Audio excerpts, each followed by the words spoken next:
In the land of Shuhite, there lived a man named Bildad, and he was a farmer. His hands were not like your hands, my dears, soft and pale from touching nothing rougher than a light console. No, his hands were old and callous things, patterned with the intricate map of a life's labor, and stained with the good, dark earth. Yet if you were to hold them to your face, they held the sweet, deep scent of newly tilled soil, just as the first summer rain stirs the ground to a grateful perfume. He was a man of workman's years, carrying the traditions his forefathers had passed down to him like a precious, invisible mantle. He worked when the sun commanded and rested when the moon beckoned. With a calm and steady hand, he pulled the thieving weeds before he plowed. He sowed the hopeful seed and reaped the golden harvest. He counted his stock, threshed the grain, and stored it all away, only to begin the grand and sacred cycle once more when the seasons turned their great page. And not once did he complain. No, not when the sun beat upon his little back like a smith's hammer, nor when the wind, in its wild mischief, stole his hat and sent it tumbling like a runaway beetle across the fields. He would simply don his old worn boots, which were like a second skin upon his feet, take up his favorite wooden bucket, and work. For Bildad, this was the way of the world, as certain and as right as the wetness of rain and the warmth of a fire. Now, if you are a well-behaved child, which I am quite sure you are, you might be wondering why Bildad's children didn't help him, especially as they watched him toiling so hard. But in Shuhite, tradition was tradition. Childhood was a sacred walled garden, a time for joy and freedom built upon the belief that an unburdened youth yielded some mysterious, wonderful strength in adulthood. And perhaps it was true, for the people of this little town were the most grateful and loving folk one could ever hope to meet. The children felt the weight of their parents' love. They saw their mother's tired hands and their father's weary brows, and yearned to help. But to lend a hand, even for the smallest task, was strictly forbidden. This was the case for Bildad's children, who felt a great secret sadness to see their only one and only parent work so very hard while they did nothing but play. And what if a child were caught helping? Oh, the consequences were swift and dreadful. A month of sums, fractions, and endless arithmetic in the dusty, solitary confines of the town schoolhouse. And even after that, 2 full years of nightly homework. This was not to be cruel, you understand, but to preserve the delicate balance of their world. Childhood is too precious a time to be spent in toiling, what the mayor of Shuhite would write in the newspaper. But as the newspaper had only words and no pictures, no child in Shuhite ever bothered to read such a boring adult thing. Life was much the same for everyone. The old folks worked, and the young ones played. One morning, the sun was so fiercely hot that to work at midday would have been folly. So Bildad did a thing he seldom did. He poured himself a tall cup of cold milk, took off his shoes, propped his feet upon the table with his small toes pointed to the sky, and felt the deep, weary ache in his bones settle into a pleasant hum. Yes, he was relaxed now, but all those days spent in the fields were beginning to tell their own story upon his body. His back ached, and his insides sometimes twitched with a life of their own. He could feel the shape of his own ribs beneath his skin, and knew something was amiss. But his mind was set.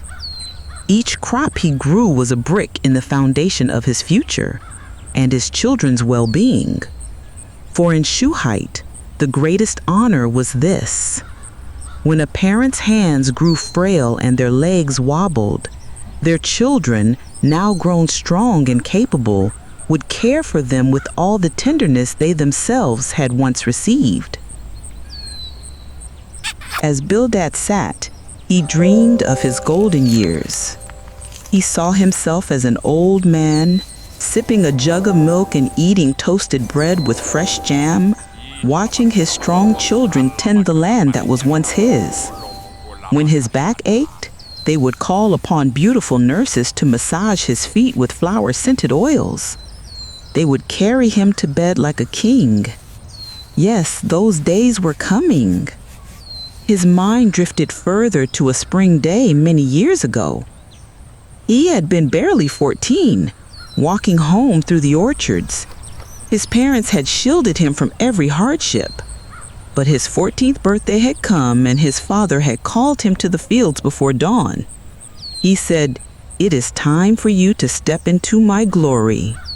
For 3 years they worked in silence, his father's hands guiding his own through the damp, fragrant soil. And then one morning, his father rested a hand on his shoulder, a silent acknowledgement that the transition was complete. Bildad felt the warmth of that hand, a weight he now carried with pride.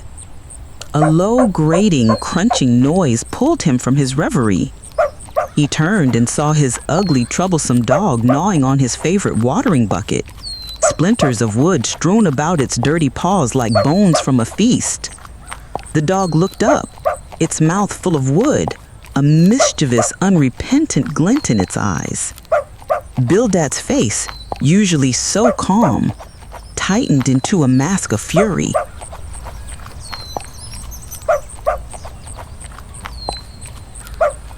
His eyes darted to the dog, which had crept closer again, sniffing at the gate as if it had done no wrong. Something inside Bildad, some carefully built dam of patience, finally broke. You've done enough now!" he bellowed, his voice echoing over the quiet fields. He lunged and grabbed the startled animal by its hind leg. The dog yelped, a pitiful, high-pitched sound, but Bildad's farmer's hands were like iron clamps. With a rough, practiced strength, he hauled it onto his neck like a sack of grain and turned north, away from his farm, his strides long and forceful. He marched toward the ruins. The ruins loomed on the horizon, the jagged silhouettes of crumbling towers and twisted metal rising from the earth like the ribs of some great, dead beast. This was the city of the Anar, the giants of old. The elders told stories of them, beings as tall as hills, who built with cold, unyielding, flesh-like bricks and metal, whose machines spoke in unnatural tongues and lights that outshone the sun. But they were long gone, leaving behind only this eerie, lifeless wasteland. And the place had a power, a thick, strange energy that pulled living things into it. Bildad himself had seen birds suddenly take a sharp turn and go toward the city. This was the fate for those that flew too close to it. He was not sure how far the dog would need to be in order for it to fall under the spell, without himself, too, falling victim to it. The closer he got, the heavier the air grew. He could feel the dog on his shoulders go still, its breathing shallow, its eyes glazed over. It was already entranced. The flesh-like stone of the nearest structures seemed to have a faint, porous texture, and if he stared too long, he could almost imagine it pulsing with a dormant, alien life. Twisted beams of metal hummed with a low, forgotten frequency that vibrated through the soles of his boots and up into his teeth. Bildad's own heart tightened. He remembered his childhood friend, Job. Job was an orphan. Everyone in town took care of him, but he lived alone. They used to dare each other, seeing how close they could get. One day, Job had wandered in. Bildad, he was too caught up in his fantasy fight, slashing and parrying with the air, screaming victory over a non-existent enemy. When he felt the air pressures, which went from normal to something he cannot describe, he turned and saw Job, his friend, disappearing into that place. Panic set in. He did not know what to do. Fear of punishment kept him silent. For 2 weeks, the town searched. They combed the fields, the forests, and even the outskirts near of the ruins. And then, when all hope was abandoned, Job returned. He was the same, and yet not the same. His smile was the same, his voice was the same, but his eyes could see far, much further than human eyes should. And through walls and closed doors, he was able to see through. His movements became fluid, too fluid, and sometimes when he spoke, people would find themselves agreeing. Their own thoughts were guided by his invisible strings, and he could control people's movements. And they did not remember being controlled. Overall, he was way too happy, always happy, which was the strangest part of all. Afraid, Bildad avoided him until that day. He snapped out of the memory, the dog now limp on his shoulder. This was far enough. He too was feeling dizzy. This was far enough. He bent down and set the dog on the ground. It stood for a moment, swaying, before breaking into a sudden, silent run, vanishing into the maze of crumbling walls and shattered towers without a sound. That place called him too. It was warm and cool. It was like home. It would fill the hole in his soul, he felt. He would be... No, he thought. I did not know what any of this is, or was. I am but a farmer. He saw only stone, metal, and ruin, their purposes lost to time. He would not go. Yes, he was a farmer. He had a dream of nurses. Bildad turned, the eerie silence pressing against his back like a physical weight, and quickened his pace. That feeling called to him again. He ran, eager to put distance between himself and the ruins. When he got far enough, relief washed over him. Happy he did not need to venture any deeper. If I did, he said terrified, I would have ended up taken. His thoughts shifted as he neared the familiar fields of Shuhite. The face of his dog appeared before his eye. It was an ugly-faced dog, if he ever saw one in his life, he thought.